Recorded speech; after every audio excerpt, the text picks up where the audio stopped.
স্টুডেন্টদের একটা বড় অংশ কিন্তু হচ্ছে ইংলিশে দুর্বল থাকে এবং ম্যাক্সিমাম স্টুডেন্টস কিন্তু আসলে ইংলিশ টেক্সট বুকটা আসলে যেভাবে পড়ে আসা উচিত সেভাবে কিন্তু পড়ে আসে না। ইংরেজি প্যাসেজগুলো পড়ে বোঝা বা ইংরেজি প্যাসেজগুলো পড়াটা খুবই বেদনাদায়ক। মেইন প্রবলেমটা হচ্ছে অর্থটা বুঝে না আসলে। তো এই বিষয়টা নিয়ে এই বইটা আসলে স্টুডেন্টদেরকে কতটুকু হেল্প করবে? এই বইয়ের মধ্যে প্রত্যেকটা প্যাসেজকে কিন্তু আমরা ট্রান্সলেশনগুলো ফ্র্যাগমেন্টেড ওয়েতে আমরা করেছি, মানে হচ্ছে ভেঙে ভেঙে একটা স্টুডেন্ট যেন বুঝতে পারে যে কোন ফ্রেজটায় কি অর্থটা আসতেছে, একটা স্ট্রাকচারে কি অর্থ দিচ্ছে। তুমি যখন হচ্ছে অনুবাদটা পড়তেছো, প্যাসেজের অনুবাদ পড়তেছো, প্লাস হচ্ছে তুমি যখন ভোকাবুলারি পড়ে যাচ্ছ এবং তুমি যখন হচ্ছে নিচে এসে গ্রামার কর্নারটা পেয়ে যাচ্ছ, বা কোথাও তোমার একটা সেন্টেন্স স্ট্রাকচারের সমস্যা মনে হচ্ছে যে এটা কিভাবে হলো, এটা কেন এখানে B3 হলো, বা কেন এখানে এটা ক্লোজ মার্কার বা ইফটা কেন আসলো, সেটার ব্যাখ্যা কিন্তু তুমি নিচে পেয়ে যাচ্ছ।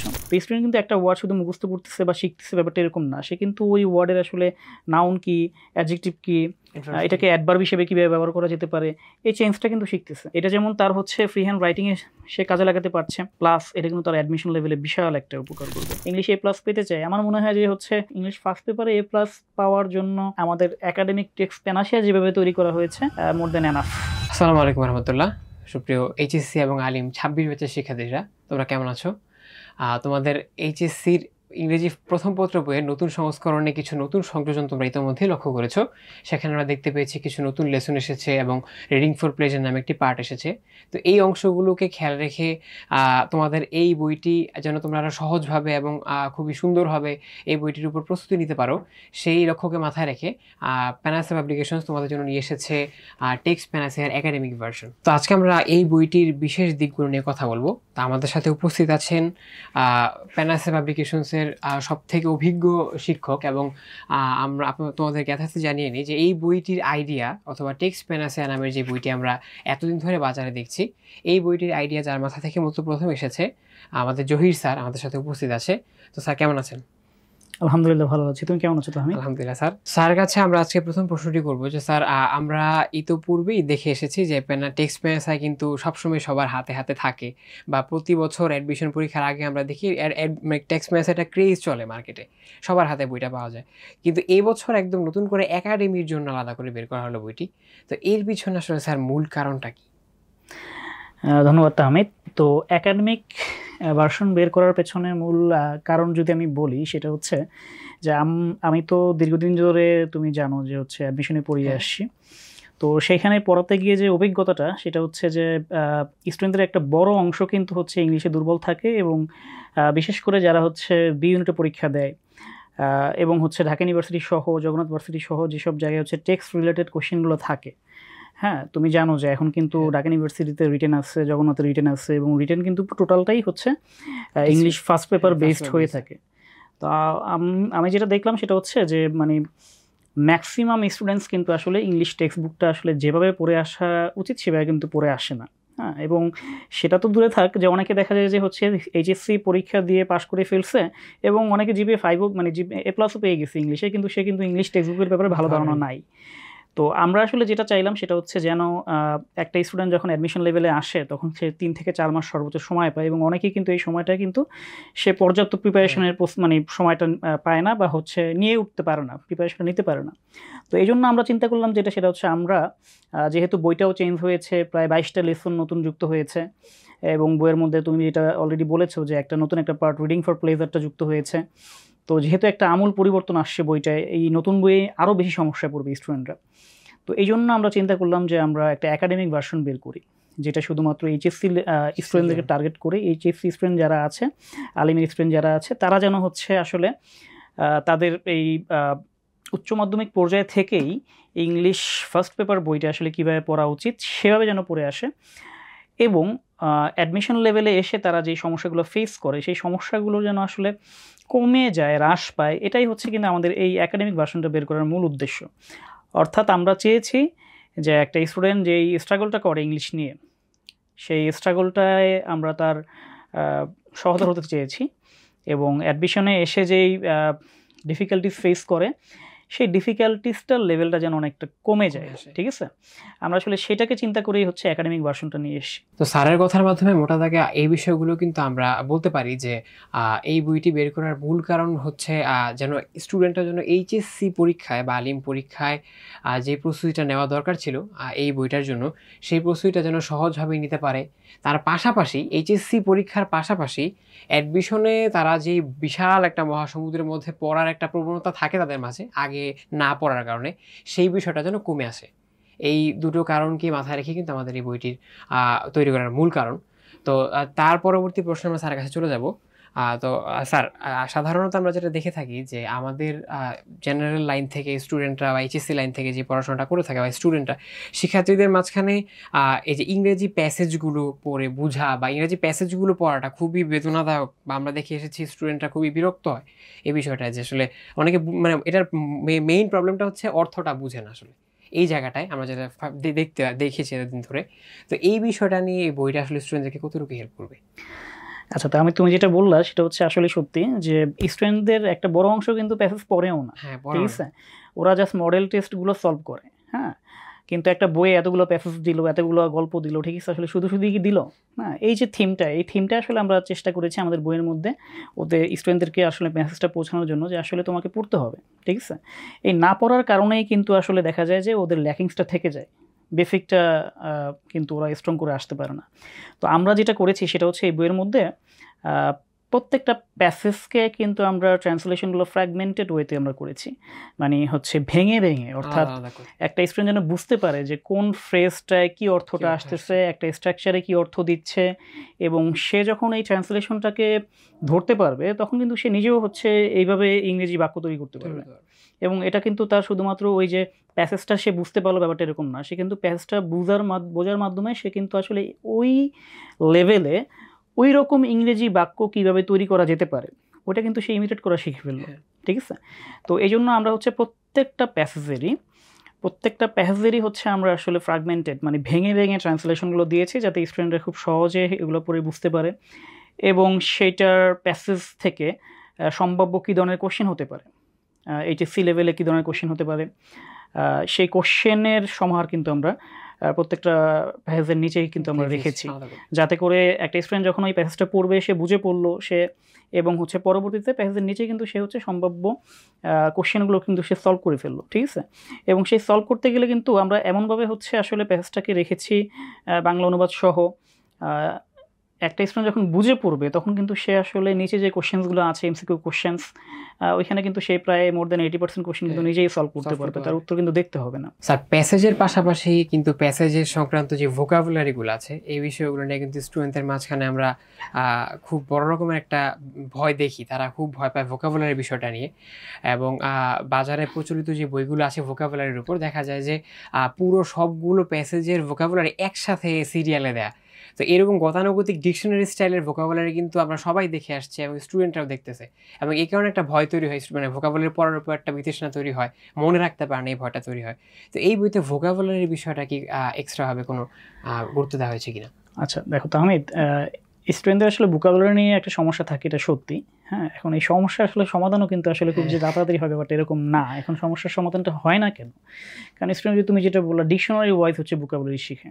তো আমরা এইখানে আসলে যেটা ইফেক্টিভ ওয়েতে রাখার চেষ্টা করেছি সেটা হচ্ছে প্রতিটা প্যাসেজের শেষে আমরা ভোকাবুলারির সাথে আমরা কিন্তু সেন্টেন্স মেকিং রেখেছি, ইম্পর্টেন্ট যে ভোকাবুলারিগুলো আছে। কারণ তুমি একটা কনটেক্সট যদি না বুঝো যে এই ভোকাবুলারিটা কোন কনটেক্সটে ইউজ হতে পারে আর কি কী কনটেক্সটে, তাহলে কিন্তু স্টুডেন্ট ওটা লাস্ট করে না, তার মাথায় মনে রাখতে পারে না। তো এই জন্য আমরা সেন্টেন্স মেকিং রেখেছি, এবং তার পাশাপাশি আমরা যেটা রেখেছি সেটা হচ্ছে যে ভোকাবুলারির সাথে বাংলা প্রতিশব্দ তো আমরা রেখেছি, প্লাস হচ্ছে যেন হচ্ছে একটা স্টুডেন্ট ইংলিশ থেকে ইংলিশটা ধরতে পারে, ঠিক আছে? তো এই জন্য আমরা কিন্তু ওই ভোকাবুলারির হচ্ছে মোস্ট কমন যে সিনোনিমসগুলো আছে, অ্যান্টোনিমসগুলো আছে সেগুলো আমরা রেখেছি। কিন্তু এইখানে আসলে স্টুডেন্টদের ভয় পাওয়ার কারণ নেই, মানে আমরা যে খুব বেশি রেখেছি, লোড দিয়ে রেখেছি, ঠিক আছে? একটা ওয়ার্ডের 10টা 12টা 14টা আননেসেসারিলি আমরা বেশি দিয়ে রেখেছি, ব্যাপারটা কিন্তু এরকম না, ঠিক আছে? একটা স্টুডেন্টের যতটুকু দরকার তার হচ্ছে তার ইন্টারমিডিয়েট লেভেলে যতটুকু দরকার যে ওয়ার্ডগুলো আসলে গুরুত্বপূর্ণ সিনোনিমাস ওয়ার্ডস, অ্যান্টোনিমাস ওয়ার্ডস, আমরা কিন্তু ওগুলো রেখেছি। তো এই জন্য স্টুডেন্টদের হবে কি আসলে ভোকাবুলারিটা আমার মনে হয় যেটা সেটা হচ্ছে অন্যান্য বই থেকে ভোকাবুলারি শিখতে যতটা সে চ্যালেঞ্জ ফেস করবে এখানে কিন্তু একটু সহজে পারবে, ঠিক আছে? কারণ সে কিন্তু অলরেডি উপরে প্যাসেজটা বাংলা অনুবাদ সহ পড়ে আসছে, ভেঙে ভেঙে অনুবাদের সময় কিন্তু সে একটা আইডিয়া পেয়ে গেছে যে এই শব্দের অর্থ এরকম হতে পারে। দেন সে নিচে এসে সেই ওয়ার্ডটা সে মিলিয়ে দেখলো যে এইটার অর্থ হচ্ছে এইটা, এবং পাশাপাশি সে দেখলো আরও 2-3টা সিনোনিমস পাশে দেয়া আছে, এবং সে যখন আবার হচ্ছে এর মধ্যে গুরুত্বপূর্ণ ওয়ার্ডসগুলো নিয়ে যখন হচ্ছে সেন্টেন্স মেকিং সে করবে, তখন কিন্তু হচ্ছে আসলে এই ওয়ার্ডটা তার মাথায় গেঁথে যাবে। এবং ওই যে ট্র্যাডিশনালি যে একটা শেখার যে মুখস্থ করার যে একটা বিষয়, আমার মনে হয় যে ওইটা থেকে সে বের হয়ে আসতে পারবে, এবং রিয়েলি হচ্ছে ভোকাবুলারি যেটাকে বলা হয় অ্যাকুইজিশন করা, ঠিক আছে? ওই অ্যাকুইজিশনটা কিন্তু সে করতে পারবে আশা করি আমরা। তো এই বইটি কিন্তু তোমাদের যেমন তোমরা যে ভোকাবুলারি নিয়ে যে প্রবলেমগুলো ফেস করো ভোকাবুলারি মনে রাখার জন্য, বা হচ্ছে ভোকাবুলারি মুখস্থ করে না যে তোমরা খুব প্রবলেমটা ফেস করো, এই বিষয়টা নিয়ে যেমন কাজ করেছে, তার পাশাপাশি তোমাদের সব থেকে বড় ভয়ের যে কারণটা যে তোমরা অর্থ বুঝো না, বা অর্থ না বুঝে পড়তে যে প্যাসেজটা আর পড়ো না, এই বিষয়টা নিয়ে কিন্তু একই সাথে কাজ করেছে। মানে তোমরা এই দুইটাকে একসাথে মিলিয়ে পড়লে কিন্তু দুইটাই মনে রাখতে পারছো। বইতে প্যাসেজগুলো আলাদা আলাদা করে মিনিং করে দেওয়া আছে, এবং তার নিচেই ওই প্যাসেজটার ইম্পর্টেন্ট যে ওয়ার্ড মিনিংগুলো সেগুলো আবার উল্লেখ করে এবং সেগুলো দিয়ে কনটেক্সচুয়াল সেন্টেন্স মেকিং কিন্তু দেয়া আছে। তো একই সাথে কিন্তু দুইটাই হয়ে যাচ্ছে এই বইটা পড়লে। তো স্যারের কাছে পরবর্তী যে প্রশ্নটা থাকবে, স্যার সাধারণত আমরা ইংরেজি পড়ানোর ক্ষেত্রে বা ইংরেজি পড়ার ক্ষেত্রে একটা কথা খুবই কমনভাবে শুনি যে তোমার বেসিক দুর্বল বা আমার বেসিক নাই। এ কথাটা স্টুডেন্টদের থেকে আমরা অনেক শুনি বা টিচাররা বলে থাকে।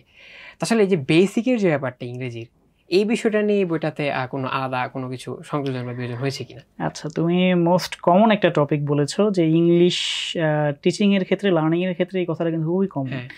স্টুডেন্ট হচ্ছে বলতেছে টিচারের কাছে, স্যার আমার বেসিক খুব উইক, ইভেন টিচারও বলতেছে তোমার বেসিক খুব উইক, ঠিক আছে? এখন আসলে এই বেসিক ইমপ্রুভমেন্ট নিয়ে যে বিষয়টা, হ্যাঁ, তোমার কোশ্চেন ছিল যে আমাদের এই বইটাতে বেসিকের ব্যাপারে স্টুডেন্টদের কোনো বিষয় আছে কিনা। তো এই ক্ষেত্রে আমি যেটা বলবো সেটা হচ্ছে বেসিক আসলে জিনিসটা কি। বেসিক মানে হচ্ছে তুমি যা পড়তেছো তা তুমি বুঝতেছো কিনা, কিসের জন্য পড়তেছো, এটা ধরা হচ্ছে বেসিক।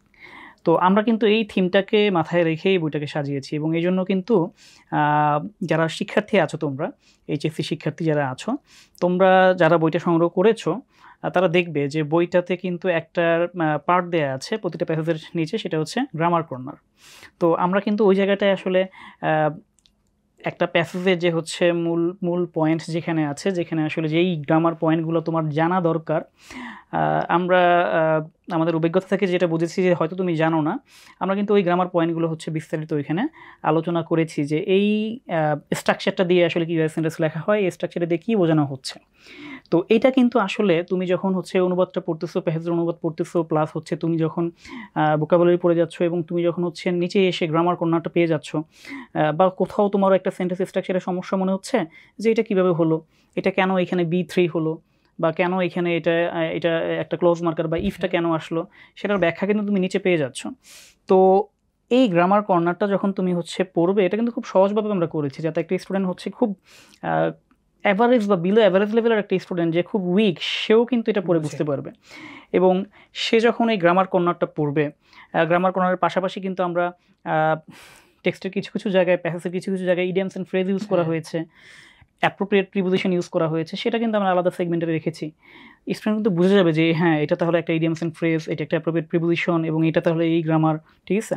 তো এইভাবে যদি পড়ে একটা স্টুডেন্ট, তাহলে আমার মনে হয় যে বেসিকের যে হচ্ছে একটা ধোঁয়াশা থাকে যে বেসিক আসলে কি, তো এইটা আমার মনে হয় যে স্টুডেন্টের সমস্যা হবে না, এবং স্টুডেন্টের বেসিক্স আসলে যে মানে যেই অবস্থায় থাকুক না কেন তার ইমপ্রুভ হবে, ঠিক আছে? এর পাশাপাশি ভোকাবুলারির যে বিষয়টা, ঠিক আছে, আমরা কিন্তু এখানে আরেকটা সেগমেন্ট রেখেছি ওদের প্যাসেজের শেষে, সেটা হচ্ছে ডিরাইভেশন, মানে interchange of parts of speech. তো স্টুডেন্ট কিন্তু একটা ওয়ার্ড শুধু মুখস্থ করতেছে বা শিখতেছে, ব্যাপারটা এরকম না, সে কিন্তু ওই ওয়ার্ডের আসলে নাউন কি, অ্যাডজেক্টিভ কি, এটাকে অ্যাডভার্ব হিসেবে কীভাবে ব্যবহার করা যেতে পারে, এই চেঞ্জটা কিন্তু শিখতেছে। এটা যেমন তার হচ্ছে ফ্রি হ্যান্ড রাইটিংয়ে সে কাজে লাগাতে পারছে, প্লাস এটা কিন্তু তার অ্যাডমিশন লেভেলে বিশাল একটা উপকার করবে, ঠিক আছে? হুম। কারণ অ্যাডমিশন লেভেলে interchange of parts of speech থেকে কিন্তু ঢাকা ইউনিভার্সিটি সহ বছর আসে। অন্য অনেক সব বিষয় ইউনিভার্সিটিতে চলে কিন্তু কোশ্চেন থেকে থাকে, ঠিক আছে? এবং এটা কিন্তু একটা বেসিকের অনেক হ্যাঁ। বড় একটা বিষয়, ঠিক আছে? একটা স্টুডেন্ট যদি ইন্টারচেঞ্জ অফ পার্টস অফ স্পিচটা ধরে ফেলতে পারে তাহলে বলা যায় তার মানে বেসিক যে ইংলিশের নলেজ তার 50% তার হয়ে গেছে। তো স্যার যেটা বললেন সেই কথা মাথায় রেখে আমরা কিন্তু এটা বলতেই পারি যে যে কোনো স্টুডেন্ট যদি কেউ এই বইটা ভালো মতো পড়ে তার কিন্তু বেসিকের প্রবলেম থাকার সম্ভাবনা খুবই কম। যেহেতু আমাদের আমরা একটা ব্যাপার এখানে বলে রাখি আলাদা করে যে এইচএসসিতে এই বিষয়টা দেখা যায়, এইচএসসি গ্রামারের যে প্রশ্নগুলো থাকে সেই প্রশ্নগুলোতেও কিন্তু টেক্সট বুক থেকে অনেক অংশ নেওয়া হয়, ন্যারেশনের ভিতরে নেওয়া হয়, আবার পাংচুয়েশন অ্যান্ড ক্যাপিটালাইজেশন নেওয়া হয়, আবার মাঝে মাঝে আপনার প্রিপোজিশনও নেওয়া হয়। তো এই বিষয়গুলো কিন্তু আমাদের এই প্যাসেজগুলোর নিচে আলাদা করে গ্রামার ফোকাসে দেওয়া আছে। তো এই পার্টগুলো পড়লে কিন্তু আমরা বলাই যায় যে আমাদের স্টুডেন্টদের আর কোনো রকম বেসিকের সমস্যাটা থাকছে না। তো তারপরে স্যারের কাছে যে প্রশ্নটি করব সেটি হচ্ছে যে স্যার সাধারণত আমরা বেসিকের কথা বলি বা ভোকাবুলারির কথা বলি বা যেটাই বলি, কিন্তু একজন স্টুডেন্টের বই কিনা বা বই পড়ার পিছনে লক্ষ্য থাকেই একটা যে 100 মার্কের ভিতরে সে প্লাস পাবে কিনা। তা আসলে এই যে এ প্লাস পাওয়ার যে নিশ্চয়তা, এই বইটা আসলে একজন স্টুডেন্টকে কতটুকু নিশ্চিত করবে যে সে এ প্লাস পাবে এটা পড়লে? আচ্ছা, তা তুমি যেটা বলছো সেটা হচ্ছে একটা মানে স্টুডেন্টদের পপুলার এইম যেটা, হ্যাঁ। ঠিক আছে? তো যেটা আসলে সব স্টুডেন্ট যেটা চায় সেটা হচ্ছে যে একটা সাবজেক্টে সে প্লাস পেতে চায়। তো এটা তো অবশ্যই একাডেমিকের জন্য যেহেতু করা হয়েছে তাও মানে ফুললি হচ্ছে এটা কভার করবে। কিন্তু এখানে একাডেমিকে একটা স্টুডেন্ট ইংলিশ ফার্স্ট পেপারে যে ধরনের কোশ্চেন আসে, 100 মার্কের যে কোশ্চেন বর্তমান 2026 সিলেবাস অনুযায়ী যে মানবন্টন, সেই মানবন্টন অনুযায়ী কিন্তু আমরা প্রত্যেকটা অধ্যায় সাজিয়েছি। প্রত্যেকটা পেজের নিচে হচ্ছে আমাদের সম্ভাব্য এমসিকিউ কোশ্চেন্স দেয়া আছে, তারপর হচ্ছে ওপেন এন্ডেড কোশ্চেন যেটাতে হচ্ছে 2 মার্ক করে, একটা কোশ্চেনে 2 মার্ক করে। আগে কিন্তু 3 মার্ক করে ছিল, এখন কিন্তু এটা 2 মার্ক করে করেছে, ঠিক আছে? তো আমরা কিন্তু এখানেও খেয়াল রেখেছি আনসারগুলো, স্যাম্পল আনসারগুলো আমরা এমনভাবে দিয়েছি যাতে ওটা 2 মার্কের জন্য উপযোগী হয়, খুব বেশি বড়ও না আবার 1 মার্কের মতো যেন না হয়ে যায়, ওইভাবে কিন্তু আমরা রেখেছি। এবং হচ্ছে এটার পাশাপাশি হচ্ছে আরও যা যা আছে, যেমন তুমি যদি বলো সামারি রাইটিং, তারপর অ্যাপ্রিশিয়েটিং পোয়েম, দ্যাট মিনস যেটা হচ্ছে থিম রাইটিং, তারপর হচ্ছে প্যারাগ্রাফ, এবং হচ্ছে অন্যান্য, তারপর ফ্লো চার্ট, গ্রাফস, ঠিক আছে? এক কথায় আমাদের এইচএসসি সিলেবাসে ইংলিশ ফার্স্ট পেপারে আসলে যা যা আছে তার সম্পূর্ণই কিন্তু এখানে আসলে যথেষ্ট পরিমাণে দেয়া আছে। যথেষ্ট পরিমাণ শব্দটা আমি এই কারণে বললাম যে এইখানে আমরা আসলে চেষ্টা করেছি অযথা বইকে ভারী না করার জন্য, ঠিক আছে? তুমি কিন্তু খেয়াল করছো হয়তো বা আমরা যখন স্টুডেন্ট ছিলাম, যখন প্রচলিত বইগুলো পড়েছি, দেখা গেছে যে প্যারাগ্রাফের লিস্টের মধ্যে হয়তো 150 প্যারাগ্রাফ, 200 প্যারাগ্রাফ, ঠিক আছে? তো আমরা যেটা চেষ্টা করেছি সেটা হচ্ছে অযথা এমন কিছু না রাখার জন্য যেটা আসলে স্টুডেন্টদের লাগবে না বললেই চলে। আমরা শুধুমাত্র ওই ব্যাপারগুলো রাখার চেষ্টা করেছি যেগুলো স্টুডেন্টের দরকার, স্টুডেন্টদের পড়লে সেটা আসলে তার বেসিক্স ইমপ্রুভের পাশাপাশি তার রেজাল্টও হচ্ছে ভালো হবে, এ প্লাস পাওয়ার সম্ভাবনা অনেক বেশি থাকবে, একই সাথে অ্যাডমিশনও সে এগিয়ে থাকবে, ঠিক আছে? তো ওই দিক বিবেচনা করলে আসলে যাদের এইম হচ্ছে আমি জিপিএ 5 পেতে, এ প্লাস পেতে চাই, ইংলিশে এ প্লাস পেতে চাই, আমার মনে হয় যে হচ্ছে ইংলিশ ফার্স্ট পেপার বইয়ে মানে ইংলিশ ফার্স্ট পেপারে এ প্লাস পাওয়ার জন্য আমাদের একাডেমিক টেক্সট প্যানাসিয়া যেভাবে তৈরি করা হয়েছে মোর দ্যান এনাফ। এবং একটু মজা করে যদি বলতে চাই সেটা হচ্ছে শুধু ইংলিশ ফার্স্ট পেপারে না, বেসিক ইমপ্রুভ হওয়ার কারণে কিন্তু সেই ইংলিশ সেকেন্ড পেপারও ইনশাআল্লাহ এগিয়ে থাকবে, ঠিক আছে?